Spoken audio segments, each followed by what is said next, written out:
The night sky hung heavy with inky darkness, and the sound of distant thunder echoed through the wide corridor. A single lamp flickered on the far wall, casting distorted shadows across the marble floor. My heart pounded so hard I thought it would rip through my chest. I could not understand the sudden chill that gripped me. It was late, and I could not remember why I had walked into this echoing hallway in the first place. Yet there I stood, hands shaking, breath short, staring at a door that should have been familiar to me. But I felt as though I was seeing it for the very first time. My pulse hammered against my temples, and an eerie tension built in my stomach. I reached out, trembling, to push the door open.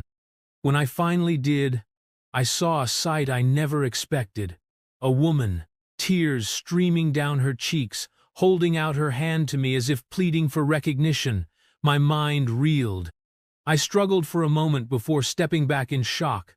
My voice cracked as I spoke the words that would soon change my life forever. "Wait, you're my wife?"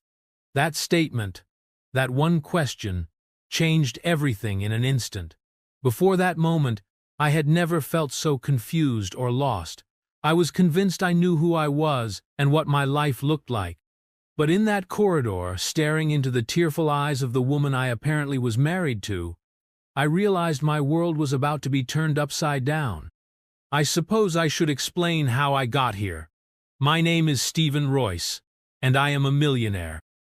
Growing up in a small, cramped apartment in a run-down part of the city, I had no idea I would ever become successful. I was not born with a silver spoon. My father worked as a mechanic, my mother as a diner waitress. They loved me, but we did not have much. From a young age, I promised myself I would work hard so we would never feel that kind of fear and want again. In time, I launched a series of businesses. Most of them failed. Some almost wiped me out, but a few ideas took off. Eventually, I found myself in a very comfortable position. A large estate on the outskirts of town, a fancy car or two, and a reputation as an up-and-coming figure in the business world. People started to invite me to charity galas and private dinners. My name was tossed into conversations about big investments and major ventures. I had arrived. But in all that time, I never fell in love. Not truly. There were short relationships that fizzled, or illusions that never developed into anything lasting. I was always too focused on expanding my business. I told myself that real love could wait. I had time. Life seemed straightforward. Then one day, everything changed and, apparently, I married someone I adored. Except at the moment I saw her, in that quiet hallway, and realized I did not recall who she was, my mind tumbled into panic. When she called out my name, Stephen, the gentle quiver in her voice forced me to stop. She was so vulnerable and looked so frightened. I thought I should know who she was, and I felt terrible that I did not. My memory was hazy, and a dull ache pulsated in the back of my head, as though something inside me had been messed up. It felt like trying to recall a dream that you know you had, but the details slip away the more you try to latch on to them. She wore a long blue evening dress with delicate lace along the edges. Her long brown hair fell in loose curls around her shoulders. She was breathtaking. Even if my mind was blank, my heart pounded with recognition of her beauty. Her eyes, a dark shade of green, sparkled with tears. I noticed a ring on her finger, me ring. A matching band glinted on my own left hand. My pulse quickened. "Stephen," she whispered, barely able to speak, "are you all right? You can't remember me?" I opened my mouth to answer, but all I could manage was a soft, I don't know. My head hurts. Panic took over, and my body began to shake. "I'm sorry," I said. "I don't know what's going on." She reached out and lightly touched my arm. The warmth of her fingers sent a current of emotion through me, but I still could not piece together our story. She guided me into a more comfortable room, what looked like a lavish study. The floors were polished wood, and shelves of books lined the walls. A plush sofa in the corner offered a seat. She helped me sit down and gently pressed a cool cloth to my forehead. She introduced herself as Julia Royce. She spoke slowly, her voice trembling, trying to explain that we were married a year ago and that we had been planning a romantic night to celebrate. She said she had been so excited and that I had insisted we do something special, just the two of us in our own home. No staff, no big event. We wanted a quiet, private celebration for our anniversary. But something happened, an accident I could not recall. She said I hit my head earlier in the day while preparing for the evening, and that I stumbled away, disoriented. She had been frantically searching for me for over an hour. The relief on her face as she spoke was real. She was relieved to find me, but also terrified by my apparent memory loss. I listened in disbelief. How could I forget my own wife? How could my mind betray me so suddenly? Julia offered to call a doctor, but I shook my head. A strange part of me believed that if I just calmed down, the memories might resurface. She was so gentle, so patient, that I felt comforted in her presence. We sat there for a while, and she looked at me with an expression of deep longing. I wanted so badly to remember. I wanted to comfort her. Yet all I had was confusion. I tried to rest that evening. Julia led me to a large bedroom. It was simple yet elegant, with a king-sized bed against one wall and light curtains over the windows. She explained that this was our bedroom, that this space held countless memories of laughter and whispered conversations. I stared at the walls, trying to recall any detail, but everything still felt new. Worried about my condition, she suggested I lie down. I did, and she sat on the edge of the bed, her hand gently resting on my arm. Although my memory was gone, I could see how much she cared. She was afraid for me. That much was clear. The faint scent of her perfume drifted through the air. Something about that smell triggered a flicker in my mind. A memory, a faint glow of recognition. I saw an image of the two of us standing on a beach, her in a flowy white dress, wind in her hair, my arm around her waist, a gentle laugh, a promise to be with her forever. The image vanished as quickly as it came. I gasped and sat up.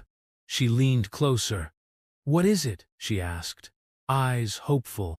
"I saw a beach," I said, speaking slowly. "We were there. You wore white, and I was. I was with you. I felt happy. I don't know if it was real or my imagination." She gave a shaky laugh, tears of relief shining in her eyes. "Yes," she whispered. "You said you wanted it to feel like we were the only people in the world. It was so quiet and peaceful. You even hired local musicians to play soft music. It was beautiful." I closed my eyes, trying to recall more, but the image had faded. Julia exhaled and rubbed my arm, telling me not to force it. She stood, telling me she would make some tea to help me sleep. I watched her leave the room. My heart clenched. I felt something warm and genuine for her, even if my mind struggled to place it in context. I had to remember this woman I apparently cherished enough to marry. Live's morning sunlight broke through the curtains the next day. My sleep had been restless, filled with half-remembered dreams of laughter and joy. I could see fleeting images, me kneeling with a ring in my hand, tears in Julia's eyes, a vow I made to always keep her safe. Then I woke, feeling uncertain if what I saw was real, or just my mind trying to cope. Julia knocked softly on the door before entering with a breakfast tray. She wore a gentle smile, but her eyes carried concern. "Good morning," she said. "I brought you something to eat. I know you must be feeling overwhelmed." She set the tray on the nightstand. Eggs, toast, bacon, and a glass of orange juice. My stomach growled, reminding me I had not eaten. Despite the tension, I tried to smile. "Thank you," I said softly. She sat on the edge of the bed as I began to eat. I glanced around the room again. It felt more familiar somehow, as though my mind was telling me I had woken up here many times before. The corners of my memory still felt unreachable, but I sensed that the path was less blocked now. After breakfast, Julia took me on a tour of our house. It was massive, with high ceilings and walls lined with artwork I did not even know I owned. She explained that I had a keen eye for rare paintings. I listened intently. Everywhere we went, she pointed out items tied to special moments in our life together. The antique vase we purchased on a trip to Europe, the piano we bought because she always wanted to learn, the chandelier that used to be in my parents' small living room, but had been refurbished and given a place of honor above the grand staircase. Step by step, Julia revealed the story of our life in that home. The photos on the walls showed us grinning together. One photo had me standing behind her, arms around her waist. Another showed us with her parents, all of us smiling at a holiday gathering. I paused in front of a large frame containing a picture of the beach wedding she had mentioned. We looked so happy, the ocean behind us reflecting the sun's glow. A wave of emotion washed over me. I wanted to remember the bliss I must have felt. I wanted to recall the laughter, the vows, the reasons I fell in love with her. I stared at the photo for a long while. She let me stand there, giving me the space I needed. For the next few days, we tried to settle into a routine.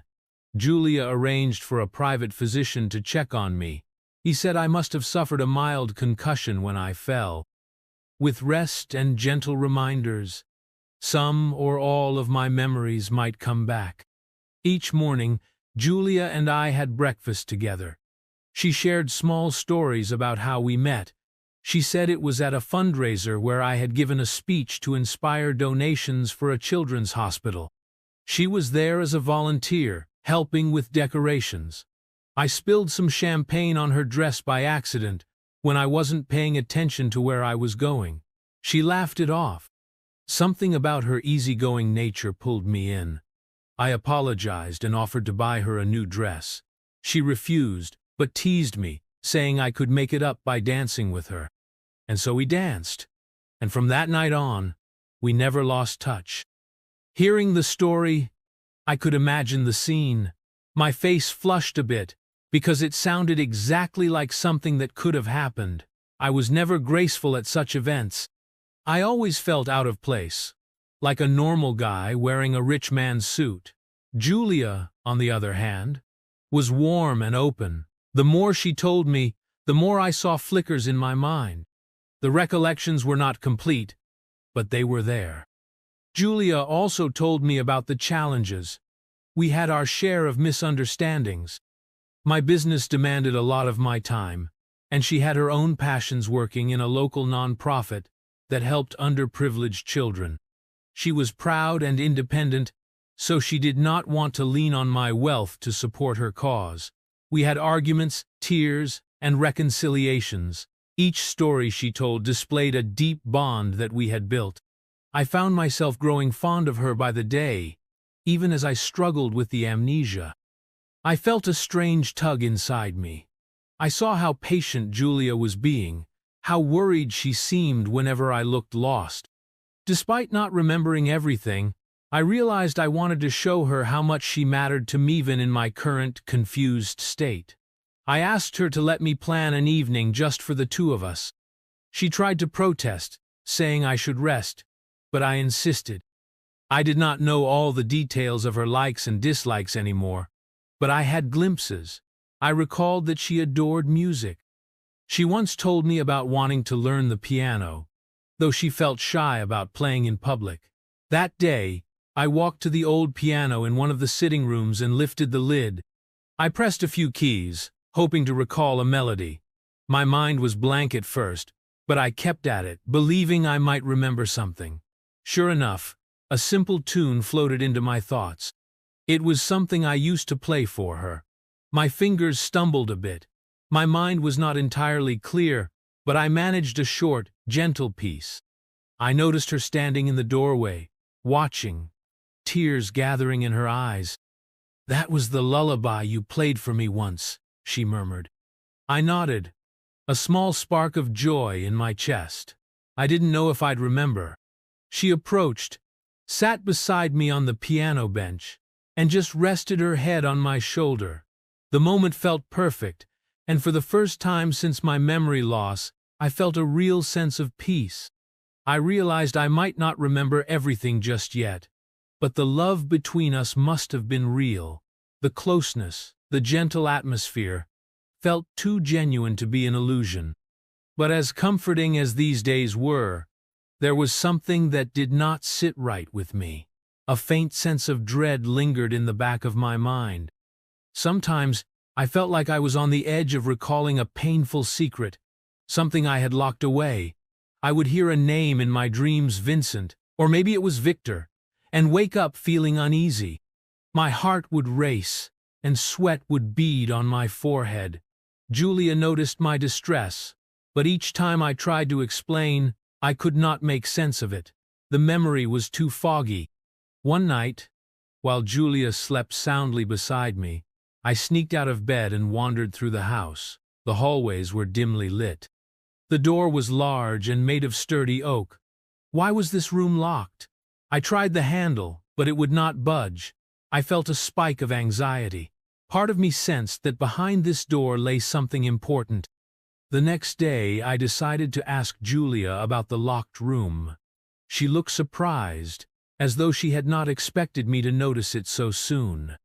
Her eyes darted away for a moment before she explained that the room used to be my private study. It was where I conducted serious business dealings, stored confidential documents, and sometimes retreated when I needed quiet. She said I had locked it a few weeks before my injury, muttering something about needing to clear my thoughts and protect certain files. She insisted that the room just contained old paperwork, but her voice quivered as she said it, and I wondered if she was keeping something from me. I could not shake the feeling that something was off. My love for Julia felt real and deep, even though I struggled to piece it together fully. Yet there was tension in the house, as if a secret hovered in the corners, waiting to pounce. I told myself that maybe I was being paranoid. Still, the memory of that name, Vincent, or Victor lurking in my dreams, gnawed at me. To distract myself, I focused on building new memories with Julia. One afternoon, we decided to ride horses across the estate. Apparently, it was something we did together on weekends. We arrived at the stable and were greeted by a stable hand who clearly knew us well. He guided us to two familiar horses. Julia called hers Willow, a graceful mare with soft eyes. Mine was named King, a strong stallion with a proud posture. I approached King, giving him a reassuring pat on the neck. As we rode into the open fields, I noticed Julia's face light up. She absolutely loved the outdoors. The fresh air carried the scent of wildflowers, and the sky overhead was a brilliant blue. We trotted side by side. She mentioned that I used to tease her whenever she got too competitive, because she was always trying to race me, even though her horse was slower. My eyebrows rose with amusement. "So you tried to race me when your horse was slower?" I asked, a playful grin on my face. She shrugged and laughed. "I guess I liked a good challenge. Besides, you always slowed down halfway to let me catch up." A flicker of memory came back to me. Julia laughing, leaning forward in her saddle, her hair whipping behind her in the wind. Me feigning shock when she zipped past, only to gallop ahead again once she thought she had won. It was a light-hearted memory, one that made me smile. For a second, it felt like old times. Maybe we were forging a path back to what we had. I sat in the living room, going through a stack of photo albums. I had found them in a closet while I was looking for something else. Julia was in the kitchen preparing dinner. The pictures spanned our entire relationship. The fundraiser where we met, our wedding on the beach, various trips, family gatherings, and silly candid shots. The more I looked, the more I felt my heart open up. I was amazed by how happy we seemed in every image, how natural it was for us to hold each other, laugh together, and share small jokes. As I flipped to another page, a photograph fell out. It must have been tucked in between the pages. I picked it up, turning it over in my hand. It showed me standing next to a tall man with sharp features, dark hair, and a confident grin. He had his arm around my shoulder, like we were close friends or even partners. On the back of the photo was a handwritten note. "Stephen and Vincent, congratulations on the new contract." My heart lurched. The name was Vincent, not Victor, as I had half remembered in my dreams. My mind buzzed with questions. Who was Vincent? The note mentioned a new contract. Was he a business partner, a friend from my circle, or something else? The memory of hearing that name in my nightmares rushed back, and a surge of fear knotted my stomach. Why did it scare me? I glanced toward the kitchen, wondering if Julia knew about him, or if she was hiding something. I resolved to ask her, but something made me hesitate. I wasn't sure if she would be honest, or if she would dodge the topic again. The next day, I tried to go through my personal laptop. It was password protected, and normally that would not be a problem, except I could not remember the password. I tried a few guesses, birthdays, simple codes, but nothing worked. I felt frustration mounting. Julia found me hunched over the desk, frowning at the locked screen. "Need help?" she asked, stepping into the study with a cup of coffee. I sighed, rubbing my temple. Yes, I can't figure out the password. It's like I'm a stranger to my own life. Julia set the coffee down and glanced at the screen. She suggested a date that was meaningful to use, her wedding anniversary. I typed it in, and to my relief, the screen unlocked. I let out a breath, feeling a sense of accomplishment, though it was overshadowed by my continuing amnesia. Still, it was progress. As I searched through my computer files, I found spreadsheets of financial data, proposals, and emails. Julia quietly left, giving me space to sift through them. Before long, I stumbled upon a folder labeled Private Vincent. My heart thumped loudly in my chest. I clicked it open, scanning the documents inside. There were contracts referencing a partnership between my company and Vincent's. The details were vague, but it seemed we formed a joint venture to buy and sell real estate properties. One email exchange caught my eye.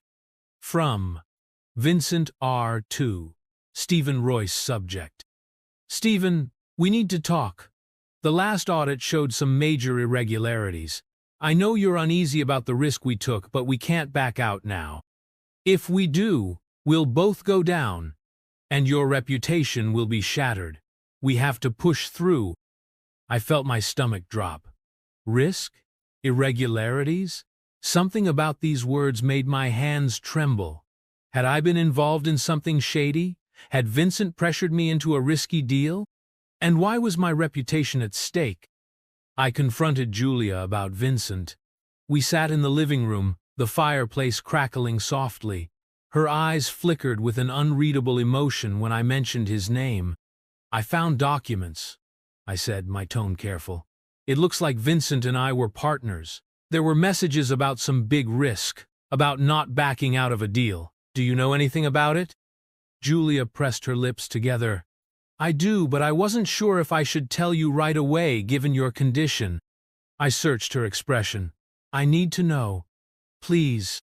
She nodded, clasping her hands in her lap. "You and Vincent started a large real estate project. At first, everything seemed fine, but as time went on, Vincent began to make questionable decisions. He wanted to cut corners, push deals that were not entirely legal. You got caught up in the middle. By the time you realized the danger, it was too late. He threatened to expose your involvement if you tried to pull out. He said he would tell everyone that you were the mastermind and that he was just a pawn. It would ruin your business reputation." My chest tightened. What did I do about it? "You tried to negotiate, to handle it discreetly. You planned to gather evidence against him and back out of the deal carefully. But one evening, after a heated argument in your private study, you locked the room. You said you would not open it until you found a safe way to resolve everything. My mind reeled. Could this have led to the strange fear I felt at night? Hearing the name Vincent? It made sense. The stress, the possible betrayal, the sense of being trapped. Maybe that was the dark shadow I sensed behind my amnesia. Maybe, in my subconscious, I was trying to block out the weight of that problem. Breaking into the study armed with this knowledge, I felt a strong urge to open that locked study. Julia gave me the key, and I quietly made my way to the room in the east wing. She accompanied me, though she looked nervous. We stepped inside. The room was dim, dust covering the wooden desk and shelves. Papers were scattered everywhere, old coffee cups left to the side. It looked like I had been working intensely for hours, then left in a hurry. Julia turned on the light, illuminating rows of files. I noticed a large filing cabinet in the corner, locked with a sturdy padlock. My heart pounded. This must be where I kept the evidence. Julia told me I used to keep the key in a hidden compartment in the desk. Sure enough, under a loose board in one of the drawers, we found a small key. With shaking hands, I tried it on the lock and it clicked open. Inside were folders labeled with property addresses, transaction details, and names of shell companies. My eyes widened. There were notes detailing bribes and forged permits. The net of illegal activities stretched beyond just Vincent and me. I saw big sums of money that appeared to have passed through various accounts. Julia pointed to a letter typed up on crisp paper. "This is from the day before your accident," she said, handing it to me. The letter was addressed to my attorney. In it, I stated I was withdrawing my involvement from the questionable deals and that I had gathered proof of Vincent's wrongdoing. I wanted to turn that evidence over, even if it meant risking a scandal. I wrote that my conscience would not let me keep going down that path. I also mentioned Julia, saying I could not break her trust. The date on the letter was the day before I fell and lost my memory. I sank into the nearby chair, reeling from the discovery. Even though I still did not recall every detail, I felt proud of the man I was choosing to do the right thing, even if it was dangerous. At the same time, an overwhelming dread gripped me.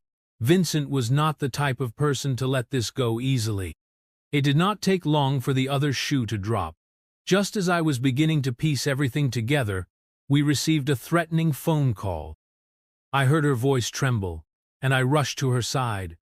She handed me the phone without a word, her face ashen. A deep voice crackled on the other line. "Stephen, I hear you're trying to step away from our agreement," the man snarled. "Don't be a fool. You know what's at stake." It was Vincent. Even though my memory was spotty, my body recognized the voice. A surge of anger and fear made my hand grip the phone tightly. "I'm done, Vincent," I said, struggling to keep my voice steady. "I have the evidence. I will turn it in if you try to drag me down." He laughed, a hollow and sharp sound. "Oh, Stephen, you think you can scare me with evidence? I can spin it any way I like. And you've forgotten so much, haven't you? Your memory is gone. Let's see what a jury thinks when you can't even recall your own part in all of this. Keep your mouth shut, or your sweet wife might suffer the consequences." Rage boiled in my veins. "Don't you dare threaten her," I hissed, my heart racing. He chuckled again. "Be careful, friend. You know I have ways of getting what I want. Stay in line or your precious marriage won't be so romantic anymore." The line went dead. I stood there, shaking with fury and fear. Julia gazed at me, eyes brimming with concern. She asked, "What did he say?" I could barely form the words. "He threatened you if I don't comply." From that moment on, I knew I had to protect Julia at all costs. That was my vow, even if my mind still struggled to piece everything together. We decided to involve the authorities, but quietly. Julia called a detective she trusted. We arranged a discreet meeting to hand over the files. I wanted the police on our side, but I knew we had to be careful. Vincent had resources. He might have people watching. My top priority was to ensure Julia was safe. We stayed close to the estate, only leaving for essential errands and that secret meeting with the detective. Every time we ventured out, I felt like someone was watching us. My mind swirled with paranoia, even though I tried to remain calm. As the days passed, my memory began to improve. More images returned to me. I recalled a night when Julia and I danced in the living room, slow music playing while the fireplace crackled. I remembered her laughter as I spun her around, her arms wrapped around my neck. I could see the pure love in her eyes, which matched the warmth in my own heart. The recollection gave me strength. Julia was everything to me. Even without complete recollection, I felt that love so strongly that it overwhelmed me. Each gentle touch, each worried look, reminded me that we shared a bond worth fighting for. My only regret was not telling her sooner about the danger with Vincent. Maybe if I had confided in her, we could have come up with a safer plan. But now, with the detective's help, we had a chance to make things right. And the storm amid the chaos, we did not forget our intention to celebrate our first wedding anniversary in a special way. Strangely enough, that romantic night had triggered my memory loss in the first place. But we vowed not to let fear steal our happiness. Julia and I decided to plan a simple yet intimate evening at home, just as we initially intended. We agreed that we should not let Vincent's threats control our lives. We would be cautious, but we would not succumb to terror. On the evening of our anniversary, the house was quiet, except for a soft playlist of our favorite songs. Julia wore a flowing emerald green dress that highlighted her eyes. She looked absolutely radiant. I wore a charcoal suit, feeling a bit nervous, like it was our first date all over again. In a sense, it was a chance to reconnect and make new memories that would overshadow the darkness that tried to tear us apart. Dinner was a candle-lit affair in the dining room, the table adorned with fresh flowers. We laughed about little things the first time we tried cooking together and set off the smoke alarm. The time I slipped on wet grass trying to propose to her. How we secretly fed the neighbor's cat because we worried it might be hungry. Each funny story opened up a door in my mind, allowing me to recall more of our journey. After dessert, we moved to the living room. Soft music floated through the air. I took Julia's hand, guiding her into a slow dance. Her head rested on my chest, and my arms wrapped around her waist. My heart was pounding not only with love, but with a sense of relief. We were together, and no matter how much Vincent tried to threaten us, this was real. Our connection was stronger than fear. If anything, these trials only proved how deep our love ran. We had just finished our dance when the doorbell rang, its chime echoing ominously through the house. Julia and I exchanged worried looks. We were not expecting anyone. My mind instantly leaped to Vincent. Could he really be so bold as to show up on our anniversary? Cautiously, I made my way to the door. I peered through the peephole and saw a figure standing on the porch, face shrouded in the darkness of the night. My heart thumped. I flipped on the porch light, and the figure's features became clearer. It was indeed Vincent. He wore a long coat, his dark hair slicked back. His expression was unreadable. I opened the door just a crack, keeping the chain in place. "What are you doing here?" I demanded in a low voice. He gave a tight smile. "Stephen, you've been ignoring my calls. We need to talk, and I won't be brushed aside." He tried to peer past me into the house. "I know you're in possession of documents that could implicate me. Hand them over, and we can put this whole messy situation behind us." My voice shook with anger. "You threatened my wife. Do you think I would just bend to your will after that?" He exhaled sharply. "You're making a mistake. I'm giving you one final chance, Stephen. If you turn those files in, you'll go down too. You can't be so naive as to think you'll come out of this clean. I felt Julia's hand on my shoulder. She had crept up behind me, concerned about what was happening. She spoke calmly. We've already handed the files to someone we trust. Soon, the authorities will have them. You can't threaten us anymore. Vincent's eyes flickered with fury. He looked at me, then at Julia, his gaze cold. You'll regret this, he spat. I promise. He spun on his heel and stalked off into the darkness. Julia locked the door the moment he left. We both stood there, hearts pounding. The romantic atmosphere we had tried to create was shattered by Vincent's intrusion. Fear clung to the air. Yet, mixed in with the fear was a sense of resolution. We had done the right thing. We would not be bullied. However, the night was not over. About an hour later, we heard a commotion outside. Through the window, we saw headlights flashing across the front lawn. 2 cars screeched to a stop, and men got out, huddling together. I recognized Vincent's silhouette among them. My heart hammered wildly. They seemed to be debating something. Julia clutched my arm. We have to call the police, she whispered. I nodded.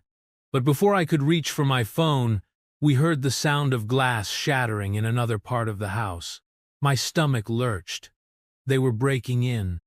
I grabbed Julia's hand, and we scrambled for a safe place. She pulled me toward the back door that led out to the garden. We could escape, run to the neighbors, or find a hiding place on the grounds.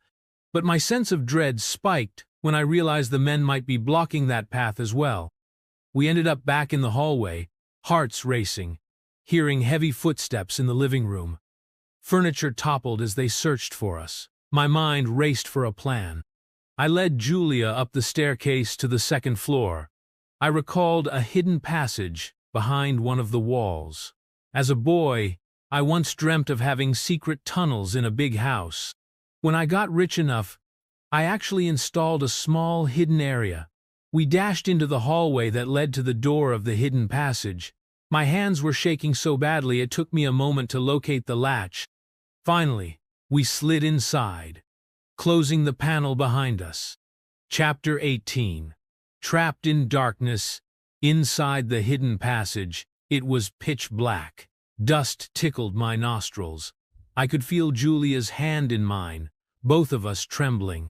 We heard voices echo through the house as Vincent's men shouted orders to each other. "Find the documents!" one voice barked. "Check every room! They have to be here somewhere!" Time seemed to slow.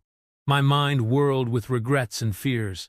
I whispered to Julia, "I'm so sorry. If I had stayed away from Vincent in the first place, we wouldn't be in this mess." She squeezed my hand. "You tried to do the right thing, Stephen. We will get out of this. We just have to hold on." We stayed silent as footsteps clomped by. Occasionally, we heard glass breaking, furniture crashing. It sounded like they were tearing the house apart. Tension coiled in my stomach. I desperately hoped the detective we met had given the police the evidence. Maybe they were on their way. The minutes dragged on, each second feeling like an eternity. Suddenly, the footsteps became louder, as though someone was right outside our hidden wall. Julia and I held our breath. A muffled voice called out, "Check the second floor more thoroughly. There might be something hidden." My pulse roared in my ears. My thoughts went to how fragile the latch was. If they tapped on the wall, they would realize it was hollow. My heart hammered so loudly I worried they would hear it. After what felt like hours, the voices grew distant, then disappeared downstairs. We heard the men stomp away and slam the doors to certain rooms, still searching. Julia and I looked at each other in the darkness, hardly daring to hope they would not find us. Arrive. It was not long before the sounds of sirens split the tense silence. Red and blue lights flashed through the windows. I heard loud voices commanding people to freeze, along with confusion and shouting. Julia and I exchanged relieved looks. The police must have arrived. We waited a bit longer, not daring to leave our hiding place just yet. Eventually, the house grew quiet. We heard a new voice calling out, "This is the police. Is anyone upstairs?" I recognized the voice of the detective we had spoken to earlier. Cautiously, I slid open the hidden door. Julia and I emerged, stepping into the hallway, hearts still pounding. Several police officers were on the stairs, shining flashlights. When they saw us, they hurried over. The detective approached, relief evident on his face. "We got a tip that something was happening here. Good thing we came when we did. Are you both all right?" Julia nodded, tears welling in her eyes. "Yes, thank you." "They're in custody," the detective said. "Vincent and his men have been arrested.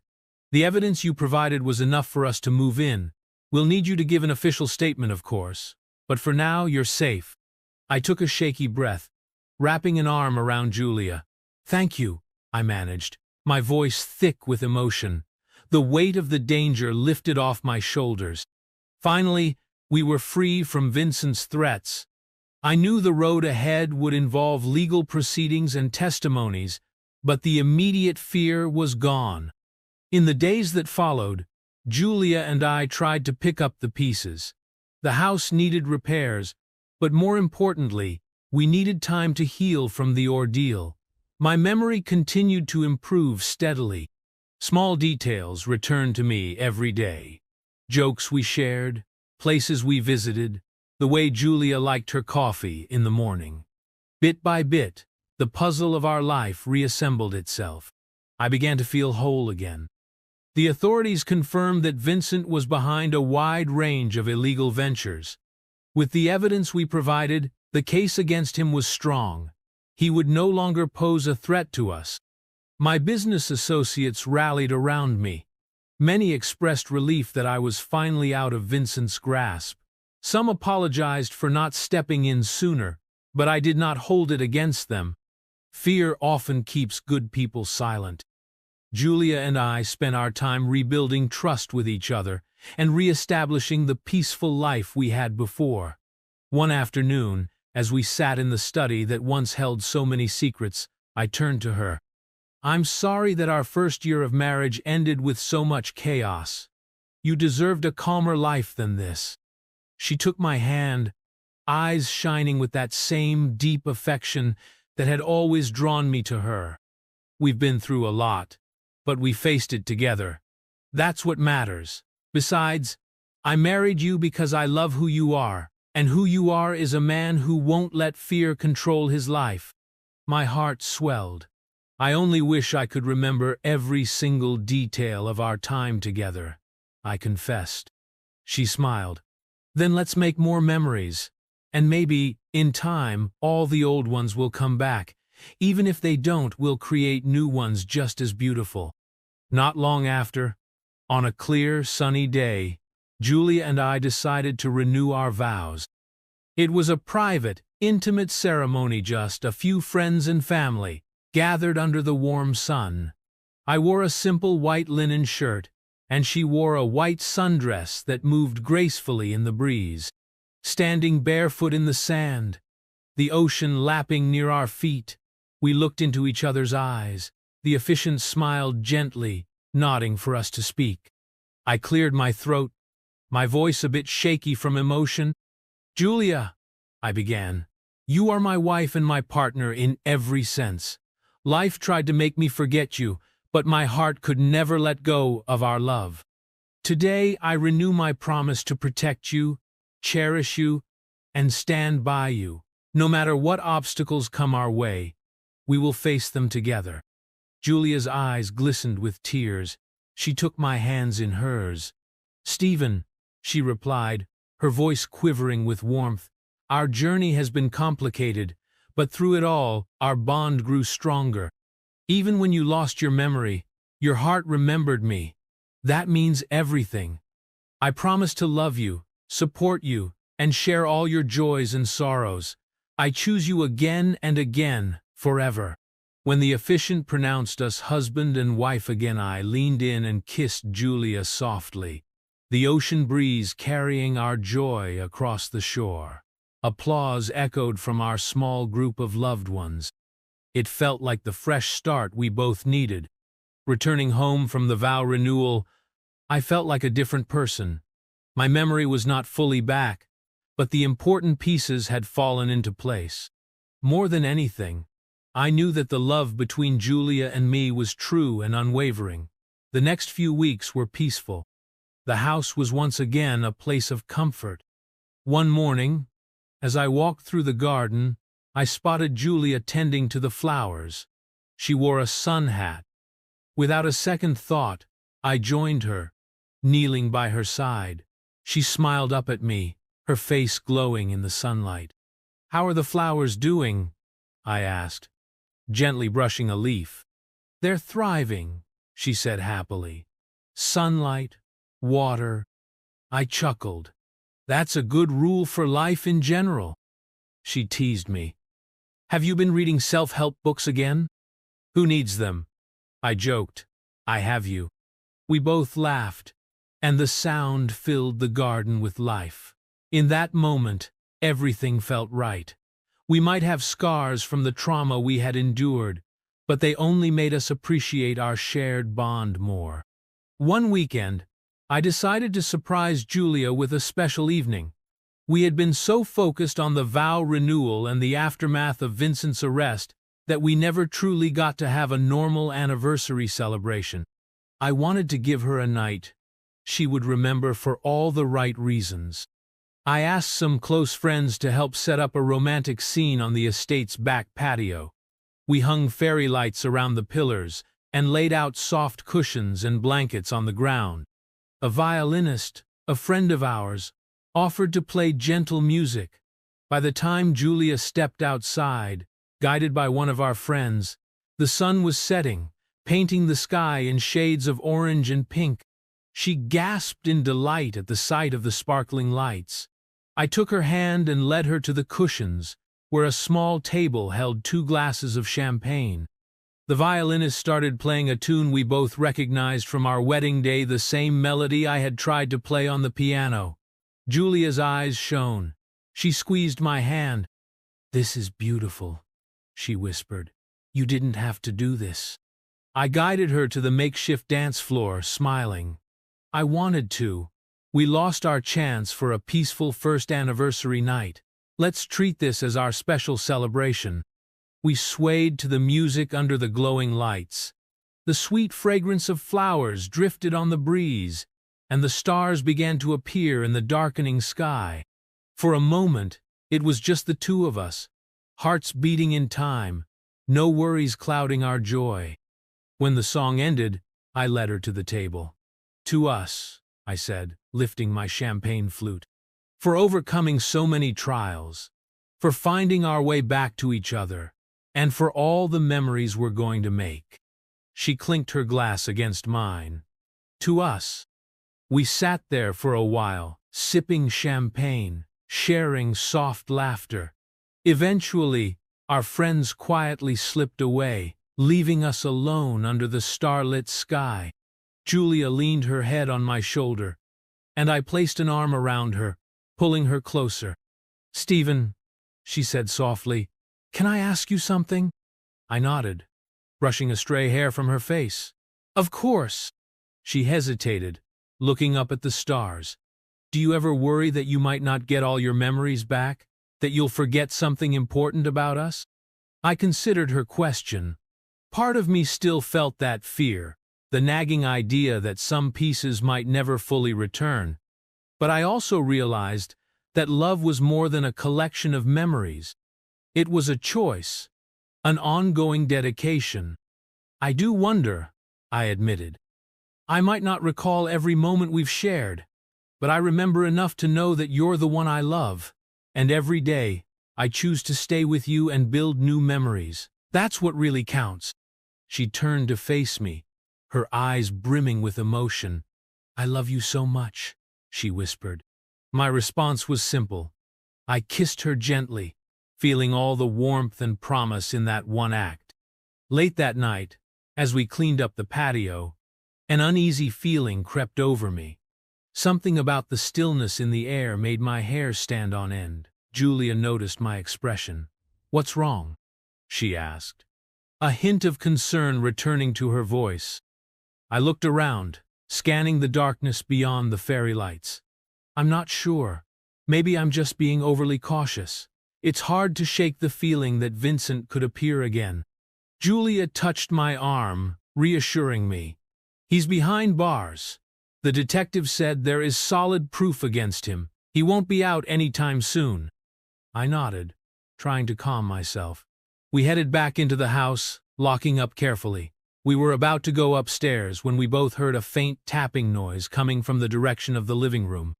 We froze. My pulse quickened. Was someone inside? I motioned for Julia to stay back. Quietly, I moved toward the living room door, heart pounding in my chest. I inched forward, flicked on the light, and prepared for the worst. The room was empty. No sign of forced entry. I frowned, stepping further in, scanning corners and under furniture. My heart thundered with each step. Suddenly, I noticed the window was slightly open. The breeze must have been causing something to tap against the glass. I exhaled a shaky breath, feeling a bit foolish. But before I could close it, I saw a shadow outside a figure in the yard, illuminated briefly by the moonlight. My blood ran cold. It might have been a trick of the light, but it looked eerily like Vincent's silhouette. I stared for a moment, blinking hard. Then the figure vanished. I raced to the window, flung it open wider, and shouted, "Who's there?" Julia approached, placing a hand on my shoulder. "Did you see something?" I hesitated, peering into the darkness. "I thought I did," I whispered. "Maybe my mind is just playing tricks on me." We both stood there, our hearts still pounding with residual fear. Finally, I closed and locked the window. We walked upstairs in silence, each lost in our own thoughts. As we prepared for bed, I couldn't help but keep glancing at the windows, my nerves on edge. The next day, I called the detective to share my concern. He assured me that Vincent was still in custody, with no chance of making bail. Whatever I had seen must have been my imagination, or someone else entirely. While I felt relief, a sliver of anxiety remained. Sometimes trauma leaves behind ghostly echoes. But as the weeks rolled on, nothing happened. No strange sightings, no threatening calls. Life truly settled. I realized that night's scare was likely just a fragment of my fear, shaped by the moonlit shadows. I focused on the present. I had a wonderful wife who stood by me through everything. We faced a storm of deceit, betrayal, and danger, and we came out stronger. My business, too, began to rebound. The board members, once worried about the scandal, now rallied behind me. The story of how I took the ethical route turned into a positive headline, helping to restore trust in our brand. I found a renewed purpose, determined to run my companies with integrity. Meanwhile, Julia continued her work with her nonprofit. She came home each day with stories of children who found hope through the organization. I was proud to support her efforts, sometimes donating anonymously so that the cause benefited without my name overshadowing her passion. We were a team. One bright morning, I woke up to the sun streaming through the curtains, birds chirping outside. Julia was still asleep, curled up next to me. I watched her for a moment, remembering how just a short while ago I had been startled by the realization that she was my wife. It felt like a lifetime had passed since then. My head no longer throbbed with confusion. My heart was steady, brimming with affection for the woman beside me. Carefully, I rose and headed downstairs to make breakfast, a small gesture of love. As I whisked eggs and set bread to toast, I reflected on how fragile memories can be and how precious it is to remember the people we love. Yet even without some memories, the truth of our bond had guided me. After a few minutes, Julia appeared in the doorway, yawning softly. She smiled at the sight of me cooking. "Good morning," she said, her voice warm with love. "Good morning," I replied, returning her smile. "Hungry?" She grinned. "Always." We ate together at the kitchen table, chatting about the day ahead. There was no fear lurking in the corners, no secrets waiting to pounce. Our life had settled into a comforting rhythm of shared dreams, quiet mornings, and tender nights. When breakfast was done, I took her hand. "Let's go sit in the garden," I suggested. "It's a beautiful day." She agreed, and we walked outside, letting the sunlight wash over us. Sitting on a bench amid the blooming flowers, we listened to the breeze rustle the leaves. Julia leaned her head on my shoulder. I felt contentment flow through me. Despite the challenges me memory loss, Vincent's threats, the hidden files we had come out on the other side stronger. My love for Julia was real and powerful, and it felt like the greatest gift I could ever hold.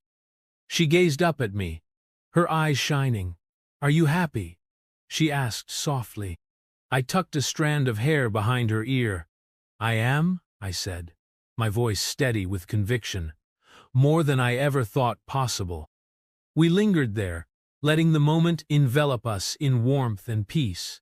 And, in that quiet space, I knew that our story was far from over, but, whatever came next, we would face it together.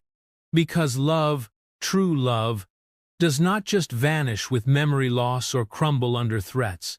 It endures, and it grows. Our marriage was the proof of that. No longer did I have to say, "Wait, you're my wife," in shock. Now, I said, "You're my wife," in awe and gratitude every single day. The next year proved to be filled with joy and new horizons. My memory continued to improve until it was almost back to normal. On the rare occasion that I could not remember a small detail, Julia would laugh it off, calling it our little inside joke. She would remind me, and I would wink, pretending it was all part of my grand plan to make her tell our stories over and over again. We hosted a charity gala at our estate a few months later, inviting old and new friends. As I mingled among the guests, I felt a wave of gratitude. My life had once been about striving for success, always wanting more. Now, it was about cherishing what I had: me wife, our home, and the sense of purpose we shared. Towards the end of the evening, I saw Julia across the room, talking animatedly with a friend. She caught my eye, and a soft smile lit her face.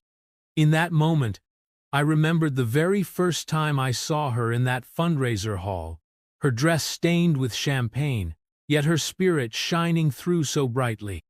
I smiled back, feeling that same rush of excitement I felt when I first fell in love with her.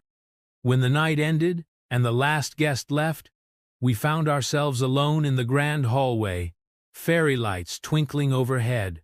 Julia gave me a playful look. "Dance with me, Stephen." I pulled her close, and we swayed to the memory of the melody I once played on the piano. The hush of the night surrounded us. No matter how many challenges we faced, this moment felt timeless. The love we nurtured was stronger than forgotten memories, bigger than threats, and deeper than any fear. It was the kind of love that promised a lifetime of romance and quiet devotion. I breathed in the sweet scent of her perfume and whispered, "I love you, Mrs. Royce." She closed her eyes, smiling against my chest. "I love you too, Mr. Royce."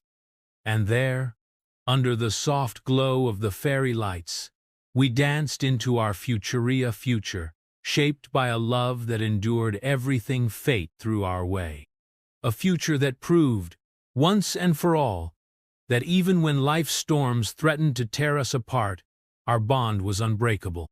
We chose each other, time and time again, and that choice made all the difference.